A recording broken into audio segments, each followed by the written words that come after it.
I am a registered and licensed dietitian nutritionist, and I worked for a number of years in the healthcare industry with end-stage organ disease. And after staying home with my kids for a few years, I became a health coach and worked with an online health and wellness company and worked with a lot of people with disordered eating issues in that capacity, and really had a heart for what the issue was, but I also had dealt with it in my own past. And so when I saw the depths that some people had been, first I was grateful that I didn't go that far, but man, what the need was for people to really know what the truth was. And that's really where my connection with disordered eating and a real passion for helping people get out of it began.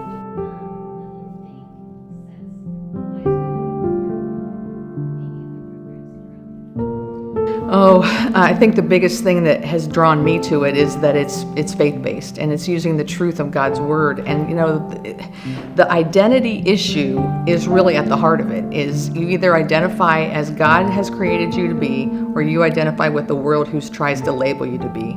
And it's funny because it's really not just with disordered eating, it's with any kind of identity. It could be as an athlete, it could be as a swimmer, it could be as a teacher, it could be as whatever. If you are identifying with an identity of a position versus an identity as a person, that really is key.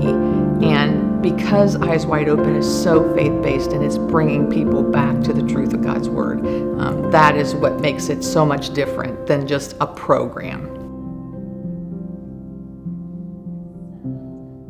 Well, as you know, the diet culture world has really bended people's minds in terms of how they can see themselves, and having a chance to be able to guide people through. Having been in it myself, I guided myself out. I didn't have a program to help me, to guide me out. But I did use the truth of God's word to do it. And so the ability to be able to have something concrete to lead people through and just be a guide and a coach to help them find the scriptural truth, that is exciting to be able to be a part of that process.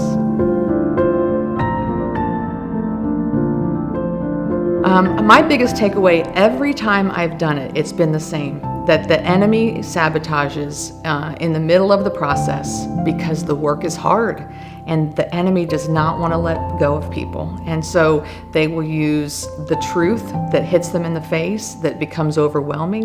Emotional resiliency is something that has to be developed, and it takes work, and the enemy wants to sabotage that.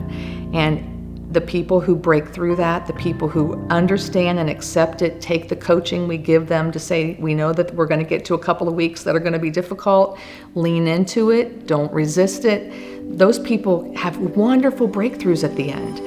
But there are some people that just that fear gets the better of them and they just can't. And that's heartbreaking because you know that the freedom is just around the corner if they would just press in.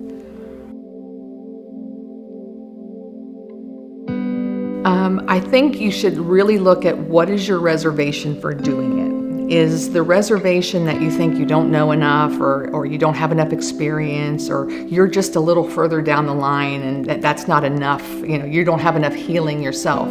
Well, those are all things that you could say about anything. And all somebody needs is a guide that's just a little bit further down the road, that's just a little bit smarter in what's ahead, to be able to say, yeah, I've been there too, watch out for this.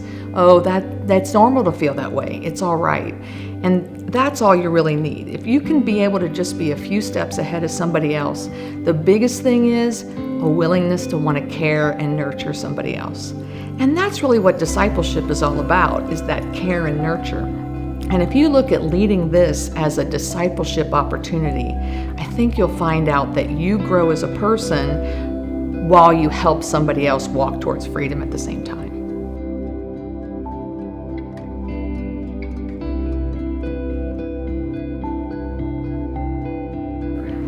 I think anybody who has been caught up in a diet mentality, a chronic dieting past, even if it hasn't led to disorder, chronic dieting, it has the same sorts of pitfalls and traps. And so I think anybody who has dealt with that roller coaster of dieting, on a diet, off a diet, and wants to break free from that and help other people break free from that, I think they would definitely benefit.